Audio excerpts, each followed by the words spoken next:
todos. Yo creo que es importante, bueno, uno, de que ya califiqué, ya subí las cosas a Teams, digo, al sí, ya sé que varios, bueno, aparte es válido, digo, yo también a la gente de tutorial les voy a pedir sus calificaciones, y aparte, pues igual ustedes se sienten más tranquilos de que vean sus calificaciones ahí. Chequen lo que estén correctas, que no me haya equivocado. Aclarando que de todas maneras yo el cuando termina el curso vuelvo a revisar todo, y pues hasta la fecha, ¿qué será? No sé, en 27 años de dar clase, yo creo que me he equivocado máximo unas 2 veces, o 3 quizás, de que me haya equivocado en alguna calificación, pero casi nunca. Entonces, estadísticamente, pues es muy, muy bueno, ¿no? O sea, pero en ese sentido me considero que soy cuidadoso en esa parte de checar que las calificaciones concuerdan. Les digo, solamente muy, muy pocas veces.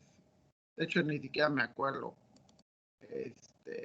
cuando me equivoqué, ¿no? Pero bueno, sí creo que una, sí me acuerdo que es la única, y estamos hablando que son miles. Entonces, bueno,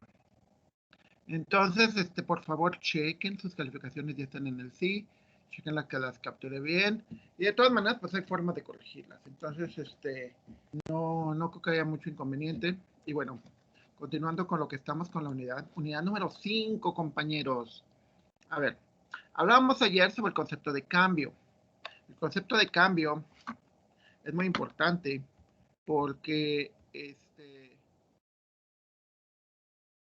nosotros veíamos que la diferenciación numérica, entenderlo como este delta y como como este cambio es la pendiente, ¿sí? Y podemos verlo en muchísimas cosas. Les digo, simplemente véanse el espejo, vean sus fotos.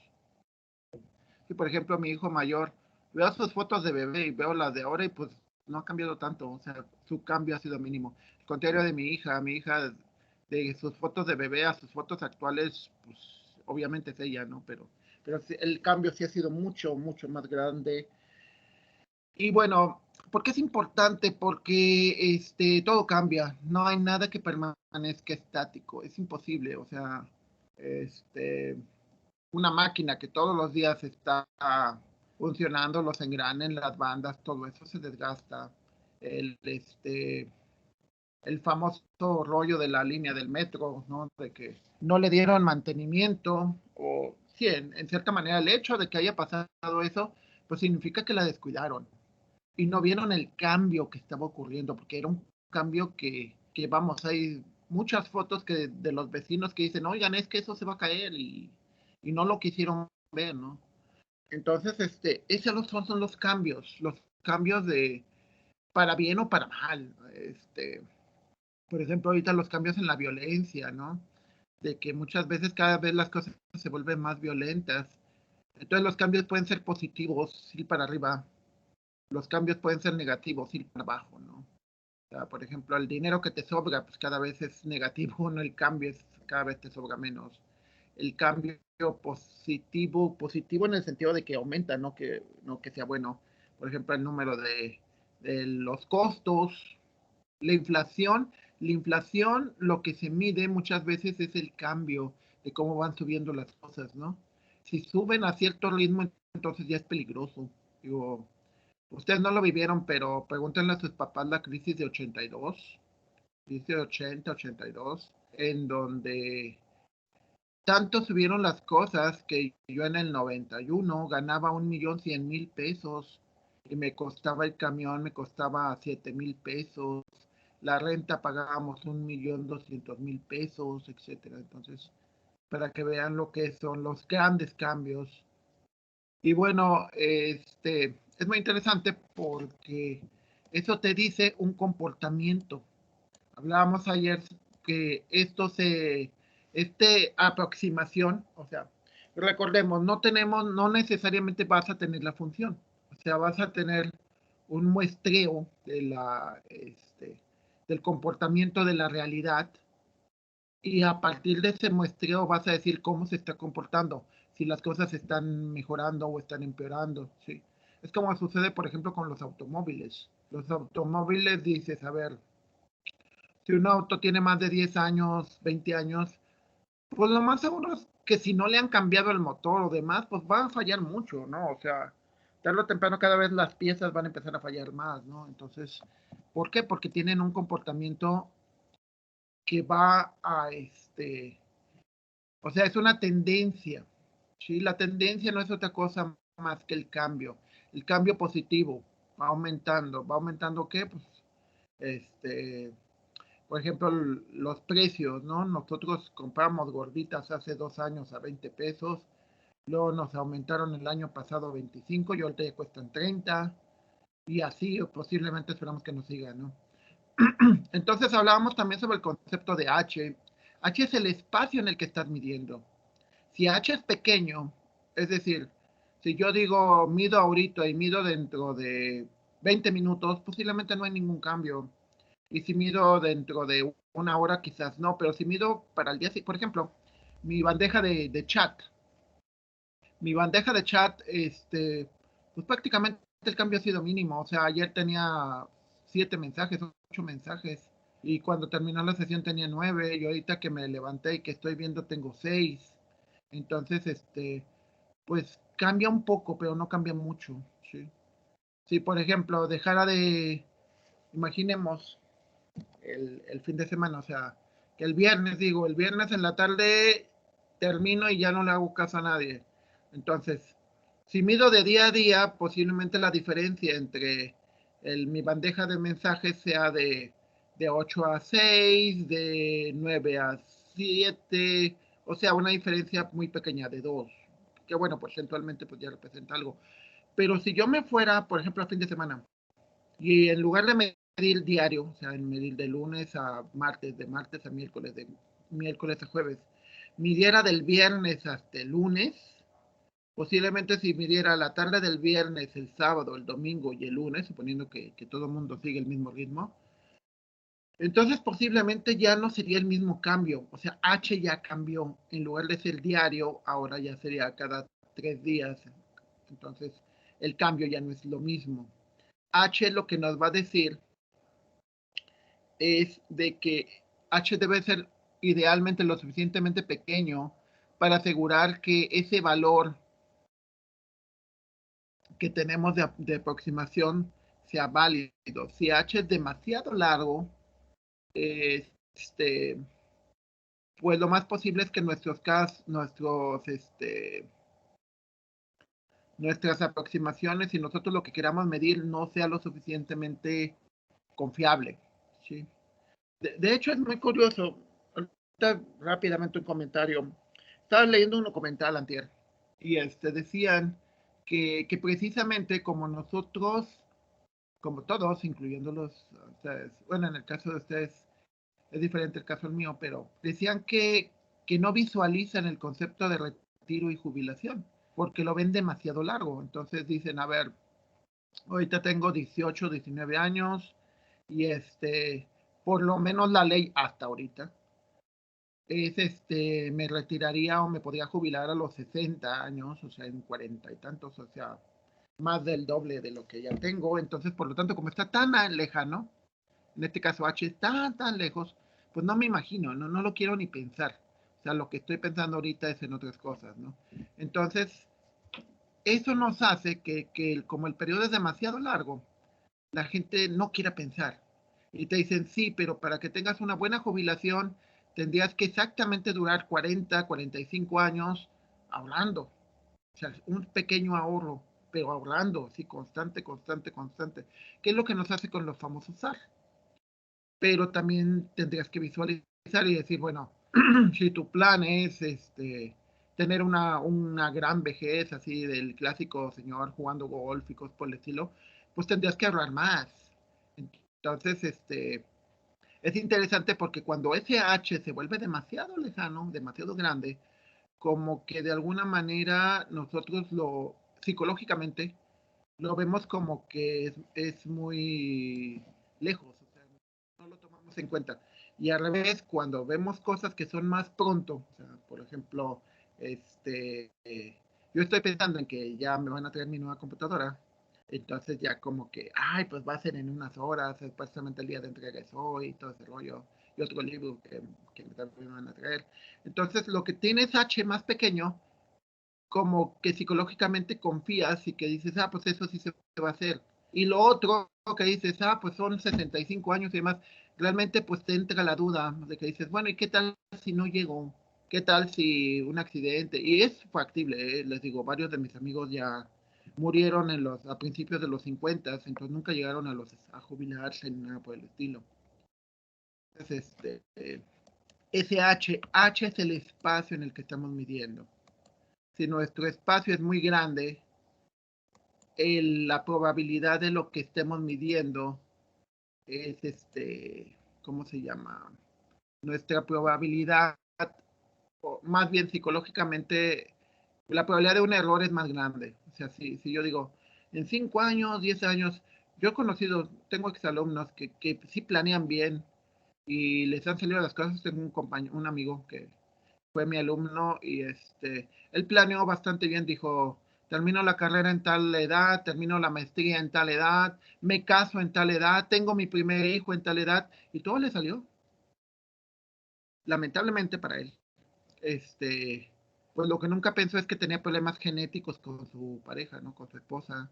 Entonces tiene todavía, sus hijos tienen problemas de enfermedades muy fuertes, y eso nunca lo planeó. Entonces a veces es el problema de que podemos generar un plan, pero si no lo visualizamos, pues es muy complicado, ¿no? Entonces, primero, ¿cómo se calculan las fórmulas para que podamos generar derivación? Primera derivada, segunda derivada, tercera derivada, etcétera.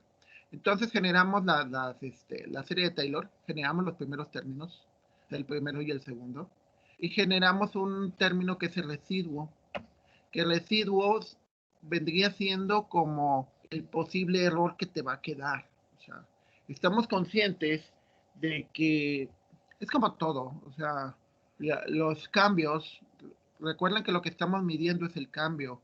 El cambio puede ser, este, pues muy cambiante. Entonces, vamos, un ejemplo clásico, ahorita un muy buen ejemplo, la vacunación. Yo recuerdo varios, unos amigos que son matemáticos, y a veces mostraban unas páginas donde decían, por ejemplo, en diciembre, con el ritmo de vacunación que tenemos, nos vamos a vacunar en 70 años, ¿no? O sea, vamos, de plano era ridículo cómo nos estaban vacunando, ¿no? Obviamente ya cambió, alrededor de abril, mayo, ya la vacunación ha sido muy intensiva, ha cambiado bastante no sé, de 2,000 dosis que daban en diciembre, pues ahorita están dando hasta, hasta 10,000 dosis, 20,000 dosis en un día, ¿no? Entonces, pero de nuevo, recordemos, y esa es la parte interesante, el concepto de cambio, dependiente, ¿sí? Y por ejemplo, estaba leyendo también de que dicen, bueno, ok, al ritmo que vamos, de hecho ya había dicho el mismo secretario, bueno, López Gatell, el famoso López Gatell, ya había dicho, no, pues nos vamos a terminar de vacunar a principios del semestre que viene, o sea, en 2022, en el primer trimestre, lo cual suena más o menos razonable. Pero luego llega el presidente y dice, no, no, no, vamos a vacunarnos en octubre. Pero la pregunta obvia, bueno, ¿y quién le dijo? ¿Y de dónde sacó los datos, no? Los famosos otros datos. Entonces es lo interesante de que, dicen, empezaron a hacer las cuentas y dijeron, oye, pues no se puede. Tendrías que vacunarla más del doble. Es decir, la pendiente de el número de vacunados, o sea, tendrías que aumentar el doble de los centros de vacunación, tendrías que, obviamente, tener todas las vacunas disponibles y cambiar el esquema. O sea, si tú quieres llegar a eso, que posiblemente seas válido, posible, siempre y cuando cambies todo. O sea, en lugar de decir que los de 50, los de 40, nada, abres todos los centros de vacunación y parejo. O sea, toda la familia, toda la familia. Y con ese tipo de cosas es posible que quizás llegues a eso. Pero de nuevo, es el cambio que tú estás midiendo. Y también tendrías que pensar en un posible error. Ayer estaba en otra clase de estadística, precisamente, Y lo que les decía es que posiblemente sí sea cierto, sí lleguen a terminar con la gente de vacunación, pero no porque realmente vacunaron a todo el mundo, sino simplemente porque, y me consta, porque no sé si ustedes también tengan ese tipo de casos, de gente que no está, ¿cómo se llama? Gente que todavía tiene miedo, ¿no? Y gente que se cree estupidez y media, ¿no? De que te van a, te van a poner un chip en la vacuna para controlarte, o te van a inyectar aire, o te van a matar, quieren matar a todos los viejitos, o te van a robar el líquido de las rodillas, etcétera. Me explico, o sea, ese tipo de campañas funcionó, ¿eh? Funcionó. De hecho, con la gente mayor, la estadística dice que de 15 millones, 4 millones no quisieron, que es casi el 30%. Si nosotros continuamos con esa tendencia, no vamos a llegar a la inmunidad de rebaño. O sea, vacunar al, vacunar al 70% de la población, nunca vamos a llegar. Entonces, es importante pues ver eso, ¿no? De que si esa mentira y si esas estupideces la gente se las sigue creyendo, ¿no? Dicen, es que desconfiamos de que nos, de que, ¿qué tal si les decimos, señores, pero ustedes son profesionistas y la misma ciencia, las mismas matemáticas que han comprobado las vacunas que les han puesto, la vacuna para la viruela, el tétanos, el sarampión, es la misma. Nada más que esto se hizo más rápido, pero es lo mismo. Si confían cuando se toman un paracetamol o confían cuando les ponen una inyección, pues obviamente deberíamos de confiar en esto, porque es exactamente las mismas matemáticas, es la misma ciencia. Entonces, regresando a esta parte. De esto que tenemos aquí, se supone que la derivada de esta primera parte de la serie de Taylor, la derivada de aquí, esta derivada se despeja y te queda esto de aquí. Y esto de aquí, si se fijan, x de y más 1 menos x de y, f de x, que podríamos considerarlo como y de 1 menos y de 0, sobre x de 1 menos x de 0, viéndolo como nuestra querida pendiente que aprendimos en la preparatoria. Entonces es lo mismo, o sea, la pendiente que viene de esta fórmula de los primeros términos de la serie de Taylor, dice que evaluando la función en un punto adelante y el punto que quieres evaluar sobre los valores de x, si nosotros consideramos a h como el valor de x1 menos x0, entonces la fórmula se convierte en esto. ¿Sí? ¿Cuál es lo importante aquí de que h lo consideramos como constante? ¿A qué me refiero como constante? De que el espacio que vas a dar para medir debe de ser constante. Es decir, yo tendría que medir, por ejemplo, mi peso. Cada semana, checar mi peso, checar mi peso, checar mi peso. Si en base a los cambios, pues yo podría ver si estoy bajando de peso con la dieta o no estoy bajando de peso con la dieta. Cada semana, cada semana, cada semana. Ahora, también yo podría medir otro tipo de cosas, por ejemplo, mis ingresos. O sea, algún día, digo, o no simplemente ahorita, ¿no? Yo digo que muchos de ustedes pues dicen, no, pues hay que la lana pues para comer, para las chelas de fin de semana, todo ese tipo de cosas. Entonces tendrías que medir cuánto dinero tienes, no sé, cada quincena, cada mes. Y a partir de eso ver si tus ingresos van aumentando, se mantienen constantes. A ver, se mantienen constantes cuando el valor de la derivada es cero. Van aumentando cuando el valor de la derivada es positivo. Van disminuyendo cuando el valor de la derivada es negativo. Entonces, vemos que la pendiente es la aproximación, no es el valor. Bueno, a ver, aquí hay una cosa que es interesante. Este valor de aquí, O de H, que viene de aquí del residuo. ¿Sí? El residuo tiene que ver con el posible error que tengamos. ¿Sí? ¿Por qué? Porque pues muchas veces, en primer lugar, los cambios pueden ser muy diferentes, como por ejemplo cuando están escribiendo. Pueden empezar con una cierta velocidad, pero después de cierto rato, no sé cuánto, depende de la persona, pues se cansa, ¿no? Y empieza a escribir más lento, o sea, hay un cambio. Y esos cambios pueden ser predecibles o no. O sea, o pueden ser muy, bueno, nos pasa a todos, ¿no? A mí yo de repente tengo cambios así, ¿cómo se llama? De repente estoy haciendo una cosa y luego otra cosa, y entonces los cambios pueden suceder y hay muchísimas cosas que determinan qué sucede, ¿no? Entonces, ¿qué es lo que medimos? Este valor de la pendiente, lo que decíamos ahorita con las vacunas. Para llegar a los números que nos dicen que puede ser, tendrían que ser el doble, es decir, esta hacia arriba, en lugar de apuntar hacia acá, tendría que apuntar hasta más por acá. O sea, tendrías que tener muchísimas cosas que no se ve que lo tengan. Entonces, pues es algo que ustedes todos tenemos que medir.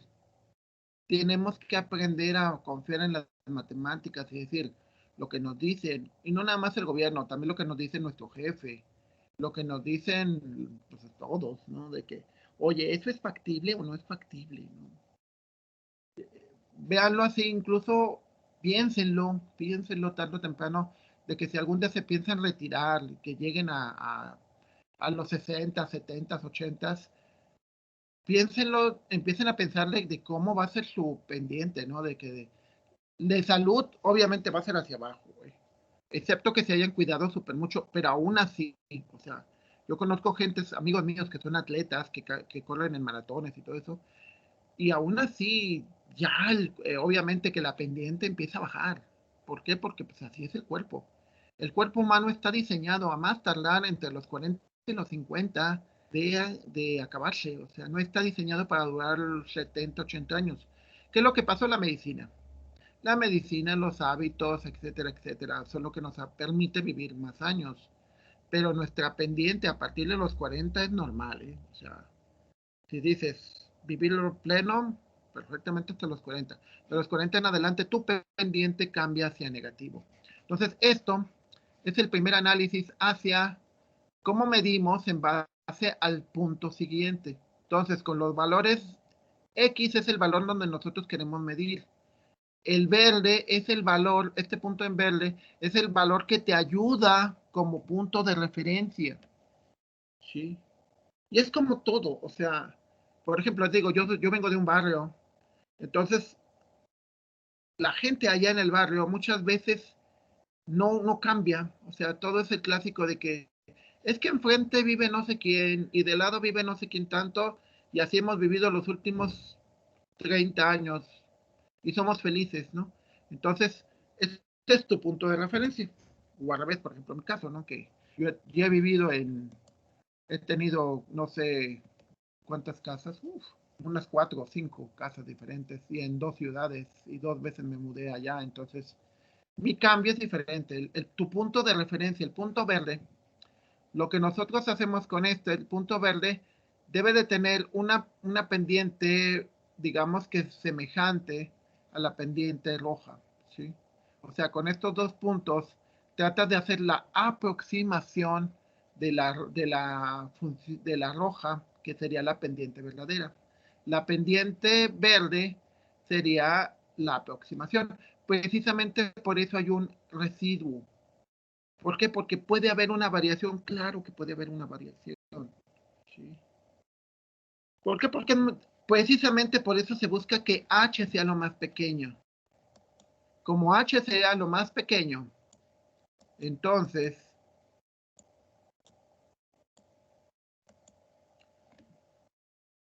esa variación sería mínima, o sea, sería tan pequeña que se puede considerar como no necesariamente eh, considerar, no se considera.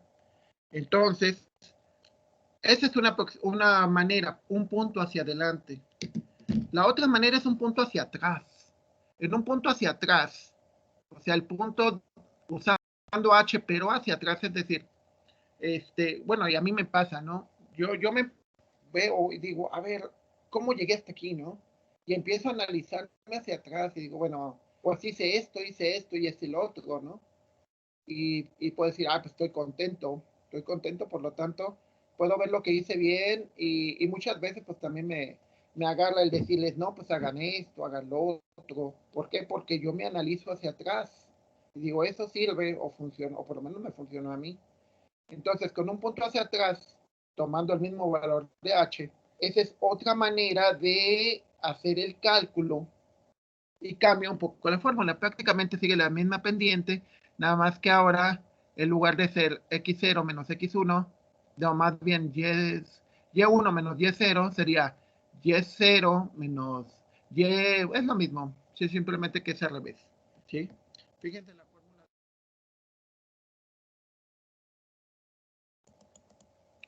Sí, no, esta es la fórmula de la anterior, simplemente los valores de x, está tomando en S el valor siguiente. Aquí está. Profe, ¿nos escucha? Si nos fijamos, es otra recta, la recta verde, es nuestra aproximación. Recuerden que es la parte importante. Los métodos numéricos nos permiten hacer aproximaciones. Y es importante porque en base a eso, pues tú puedes tomar, comprender y ver cómo funciona les decía, muchas veces hay ciertas explicaciones que dicen, ay, por ejemplo, en mi caso, mis papás, ¿no? Tuvieron 8 hijos, más aparte 2 que perdieron, y cómo le hicieron para mantener a tanto hijo. Pero México no era el mismo, compañeros.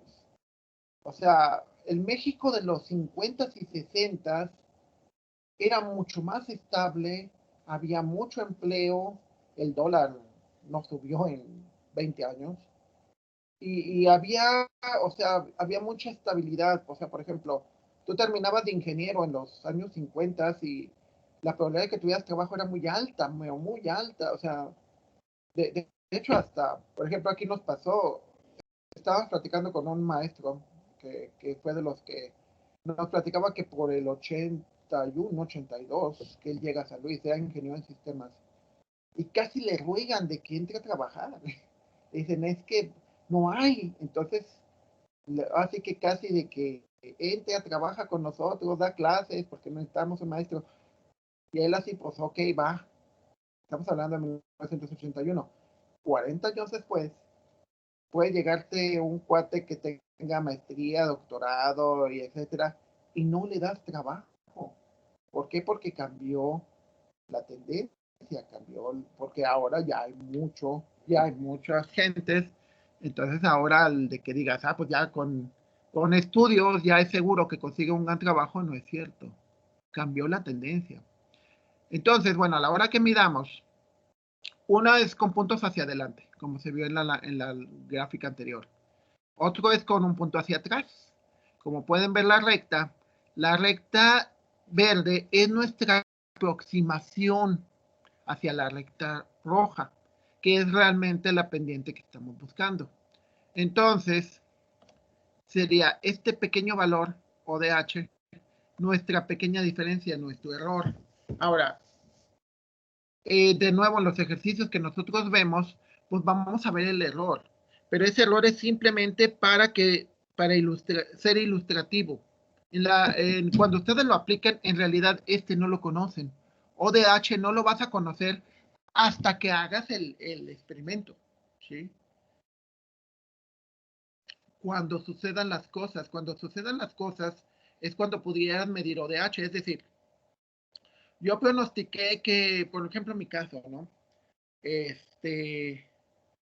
Yo me caso a los 5 años de que estaba ya aumenté mi ingreso. Y luego cuando nace mi primer hijo, cambié de plaza. Y llegaron con torta bajo el brazo. Entonces aumenta, hay un cambio. Y cuando me nace mi última hija, también hay otro cambio. Entonces, afortunadamente, cada uno de esos cambios coincidió o sea, los dos cambios, el cambio de tener alguien más en la familia y el cambio de sueldo, ¿no? Obviamente el sueldo ya fue mejor. Pero, por ejemplo, en mi caso, pues ya con mi última hija llegué a la plaza más alta. Entonces, si hubiera tenido un tercer hijo, pues ya no hubiera podido hacerlo, o sea, porque ya no había más plazas, entonces ya no hubiera tenido el mismo cambio. Entonces es importante porque tú puedes medir, es decir, pues si los cambios dan la suerte de que te ocurran como tú quieres, es decir, gastas más pero ganas más, ok, perfecto, ocurren las dos cosas juntas. Pero ¿qué ocurre cuando nada más tienes un solo cambio pero no el otro? Entonces es un problema, ¿no? Entonces, bueno, la manera, de nuevo, esta recta verde que se formula entre los dos puntos es tu aproximación. Y espero que ya tengamos bien claro esto. ¿Qué es lo que va a pasar cuando apliques esto? Pues lo que va a pasar es que realmente no vas a tener el valor de ODH, o sea, el valor de residuo. No lo vas a tener. Lo que va a ocurrir es de que vas a hacer tu aproximación. Es como lo que les digo ahorita a las vacunas, ¿no? Les digo, bueno, es que para que se logre eso, pues necesitarían tener el doble de centros de vacunación y muchas cosas, el doble de personal, pero también tendríamos que ver, decir, bueno, ¿y qué ocurre? Personas, millones, no se quieren vacunar. Entonces, pues sí van a acabar, ¿eh? Sí van a acabar en octubre, posiblemente. Pero no van a acabar porque vacunen a la gente que debían. Van a acabar porque la gente está de que no quiere, ¿no? O sea, sin fundamentos en realidad. Pero claro, al final de cuentas cada persona tiene toda el derecho sobre su cuerpo, ¿no? Pero de todas maneras, entonces podemos decir eso, ¿no? O sea, por ejemplo, yo puedo decir ahorita, creo que es 20 de mayo, no es posible por esas razones, pero no sé, el 7 de julio, ya que pasen las elecciones y ya que igual me pueden desmentir, ¿no? Y decir, ay, como ya ves que sí se pudo. Posiblemente sí, pero entonces podríamos ver, o al revés, podemos llegar para entonces y de nuevo, no, ¿sabes qué? Al revés te equivocaste, o sea, no se van a tardar para octubre, se van a tardar para mayo del año siguiente, ¿no? Entonces, muchas veces, este, a ver, de nuevo, cuando yo quiero calcular el cambio, me baso en un punto hacia adelante, que es el primer tipo. En el anterior vimos que el cambio se buscaba una forma hacia atrás, ¿sí? Un punto hacia atrás que también te da una referencia. Los cambios están definidos por referencias. Una de las pocas cosas que aprendí de estática es de que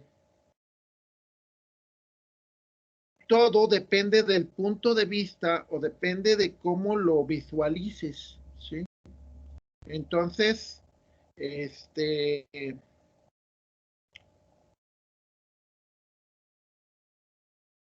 ustedes tienen que ver o tienen que visualizar, tienen que tomar un punto de referencia para indicar que algo cambia o que algo no cambia, ¿vale? Es como, por ejemplo, yo digo, a ver, ¿gasto más luz o gasto menos luz? Pues tengo que ver los recibos anteriores.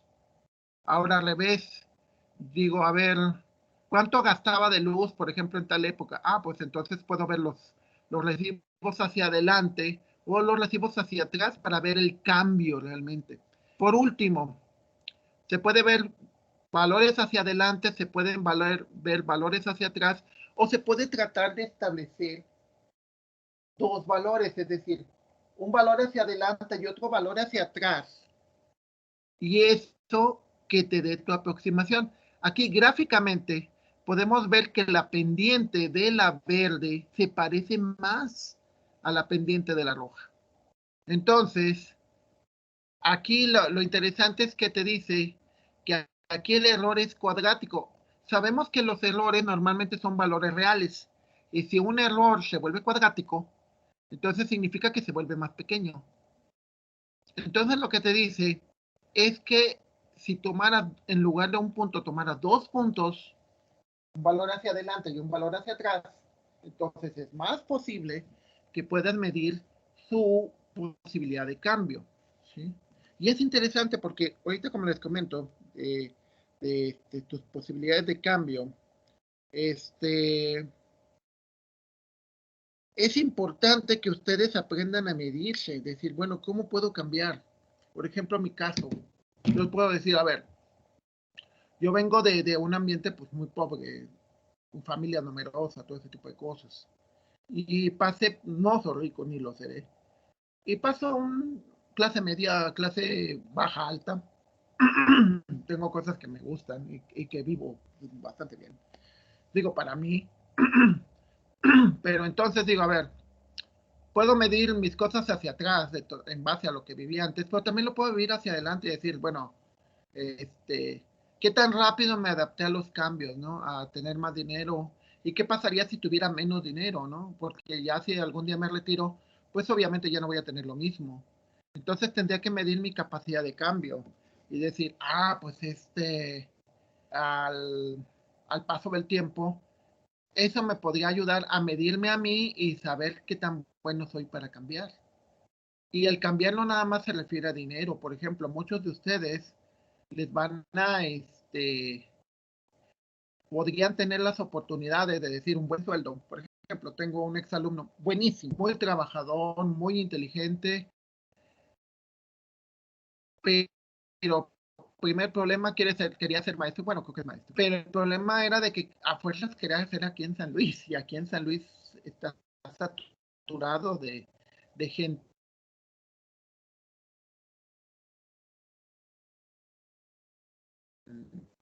Campeche, y decía, en Campeche no, porque hace muchísimo calor, y en el barco. Dices, bueno, pero pues entonces hay que adaptarse, ¿no? Entonces el cambio, pues hay que hacerlo. O sea, por ejemplo, tengo varios alumnos que sí se fueron a Campeche, pero varios eran de la costa, ¿no? Eran de Acapulco o eran de Morelos, donde nosotros vivíamos, eran de la zona más caliente, la zona de Zacatepec, Jojutla, Galeana. Entonces hacía calor donde vivían y se fueron a Campeche donde hacía más calor, pero de alguna manera se adaptaron, cambiaron. ¿Sí? Entonces también es importante su capacidad de cambio. ¿Sí? O sea, por ejemplo, en el caso de nuestros hijos, los estamos educando a que a los dos, al hombre y a la mujer, para que los dos sepan hacer de comer, los dos sepan ir al mandado, los dos, o sea, para que sepan cambiar fácilmente. Entonces, ¿qué es lo que medimos? El cambio. Y es la palabrita que voy a repetir en esta parte. Entonces, vemos que tomando 2 puntos, por eso estas se le llaman diferencias centradas, porque toma en cuenta lo que es adelante y toma en cuenta lo que hay hacia atrás. Si yo me analizara a mí mismo, yo diría que soy bueno para cambiar. Soy bueno para cambiar y lo que si es que llego a vivir más años, pues voy a ser bueno también para adaptar. Ahora, ¿qué es lo que pasa? Eso es para la primera derivada. Pero ¿qué es lo que pasa con la segunda derivada? Pues con la segunda derivada lo que hacemos es expandimos la serie de Taylor y le agregamos otro término más para precisamente tener la segunda derivada. Esto sería de arriba la serie de Taylor, se hace el despeje, se logra todo esto y al final, después de todo el álgebra, te queda esta fórmula de aquí. Obviamente con nuestro residuo. Aclarando que el residuo en realidad no lo conoces. El residuo hasta el momento que llegue lo vas a ver. Es como en mi caso, o sea, yo digo, a ver, pues yo espero ganar tanto por poner números. Imaginemos que yo espero cuando me retire ganar, no sé, 18,000, por decir. Pero, porque ese es el cambio que yo espero. Pero hasta que ya me retire, o sea, en 6 años más o menos. Cuando suceda eso, pues voy a ver el valor del residuo, del error. Si en lugar de 18 actuales, en lugar de 18 gano 19,500, por ejemplo, pues tuve un error en lugar de 18 gano 10, pues tuve un error de 1,100. Pero o sea, ese error que voy a tener, bueno, que habría que ver que aquí lo que estamos midiendo es el cambio. O sea, quiero ver qué tan cambio, qué tan fuerte sea, ¿no? Pero es interesante porque tú dices, bueno, a ver, te retiras y ya ganas menos dinero. Ok, pero dices, bueno, pero por ejemplo, ya no voy a fungir como O sea, para cuando ya me retiré, ya mis hijos ya trabajan, ya viven por ahí. Okay. Menos dinero, menos gastos, menos dinero. Como les decía, es como una función. Es decir, tengo más responsabilidades, una esposa, dos hijos, pero gano más, gano más, gano más. Ok, ahora al revés, gano menos. Ok, pero ya tus hijos ya no dependen de ti. Entonces dices, ok, ya. Entonces ganas menos, gastas menos. Entonces ves esos cambios. Si esos cambios se mantienen, entonces pues funciona bien. Si al revés ganas menos y tienes más hijos, pues como que está medio horroroso el asunto, ¿no? Aquí en este caso, como les digo, esta ODH no lo conoces y no lo vas a conocer hasta que sucedan las cosas, ¿no? O sea, a mí me queda la duda, ¿no? De que digo, bueno, y realmente cuánto voy a ganar y cómo van a estar las cosas para entonces no lo sé. Tendríamos que verlo y tendríamos que ver qué sucede en la economía del país, qué sucede en que aprenda yo a administrarme, no lo sé. Las enfermedades, también hay que tomar en cuenta eso. Entonces, hasta que suceda, me voy a dar cuenta si mi pronóstico, si el cambio es en la manera que yo esperaba o no es en la manera que yo esperaba. ¿Sí? Entonces, por ejemplo, esto ya sería para sacar la segunda derivada, tomando en cuenta puntos hacia adelante. ¿Sí? Ahora, muchas veces, y como lo vimos en la interpolación, cuando tomas otro punto de referencia, muchas veces ese punto de referencia te ayuda a que veas realmente el cambio. O sea, por ejemplo, yo lo estoy viendo todo en dinero, pero realmente no es cierto. Yo podría tomar otro punto de referencia que sería salud. ¿Cómo va mi salud? Si mi salud y el dinero van en cierta manera, pues me va a ir bien. Aunque siga ganando el mismo dinero, pero si mi salud va mal, pues me lo voy a gastar todo en medicinas. Entonces, de lo que se hace aquí es tomas otro punto de referencia, tomas un punto más. Recordemos que las fórmulas originales eran de x de y menos x de y menos 1 o x de y más 1 menos x de y. Y entonces lo que se hace es, se toma la misma serie de Taylor hacia adelante. Se da la aproximación de la segunda derivada, se mezclan los dos y tratas de generar un error cuadrático, es decir, un error más pequeño. Entonces lo que haces con esto es juntas esto y te genera esta fórmula. Esta fórmula es para sacar la misma primera derivada, pero con una mejor aproximación. Tomas otro punto, o sea, en lugar de tomar un punto, tomas dos. ¿Sí? Y es muy importante porque, por ejemplo, ahorita lo mismo pasa una alegoría es con las elecciones. Con las elecciones es de que digas, no, pues lo que digan en las mañaneras, o lo que diga Bros, o lo que diga no sé quién. Toma varios puntos de vista, no tomes uno solo. Y a partir de eso trata de formar el tuyo propio. Entre más información, más puntos tomes en cuenta, mejor va a ser tu decisión. Y es una decisión importante y es un deber cívico. Entonces, ¿qué es lo que se hace con esta fórmula? Pues lo que se hace con esa fórmula es que te da también el valor de la derivada, pero te debería dar un valor de la derivada más preciso, porque tiene más puntos, ¿sí? Entonces, eso es importante. Ahora, de nuevo decimos, bueno, ¿y de qué me sirve tener diferencias hacia adelante, diferencias hacia atrás? O sea, por ejemplo, aquí en este caso, saco la primera derivada con el primero. Pero si la saco con el segundo, tengo una probabilidad más alta de que mi error sea más pequeño. La segunda derivada lo mismo, la tercera derivada lo mismo, la cuarta y así, hasta la quinta derivada. Esas son mi aproximación con un punto de referencia hacia adelante, con puntos hacia adelante. ¿Puedo ver la referencia con los puntos hacia atrás? ¿Qué significa? Que voy a calcular el valor de la derivada con estas fórmulas. En realidad aquí, en esta parte de la unidad, realmente lo único que vamos a hacer es sustituir en las fórmulas, no hay más.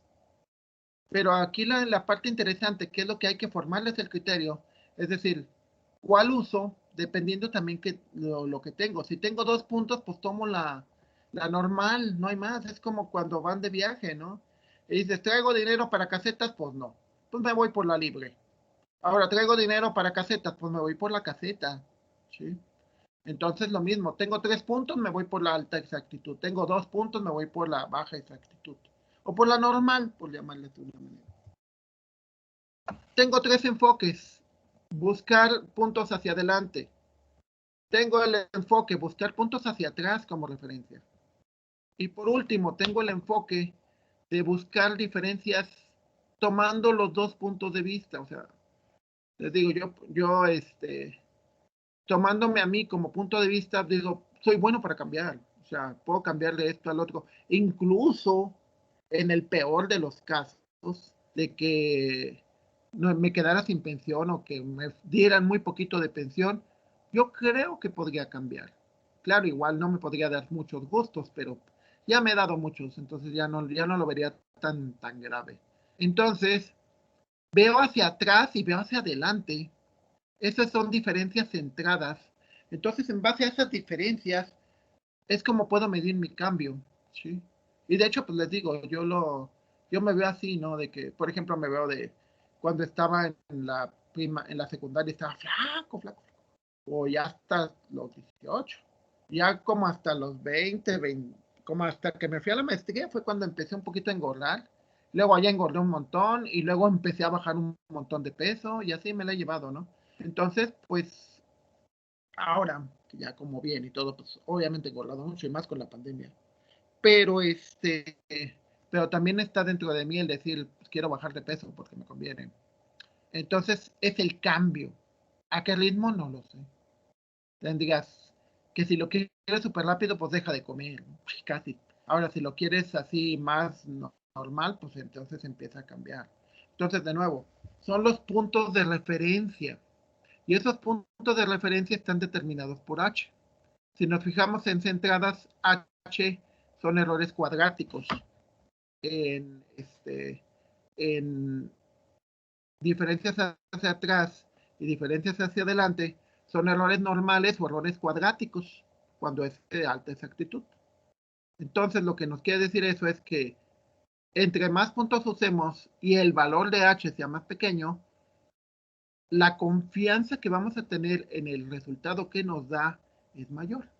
Y eso es importante, porque entre más confianza tengamos, podemos asegurar que nuestros resultados son lo mismo, o sea, son más usables. Y recuerden que por lo que dice el ingeniero, pues es lo que, que hace que las cosas funcionen, ¿no? O sea, tengan un poquito de conciencia que todo lo que ven alrededor, la computadora, el mouse, los focos, las paredes, se debieron en mucho a profesionistas que diseñan casas, que diseñan focos, y ellos lo que hacen es aplicar matemáticas. Y tenemos que confiar en ellos porque pues, prácticamente todas nuestras comodidades dependen de eso. Sí. Este, hasta aquí. Y hasta aquí.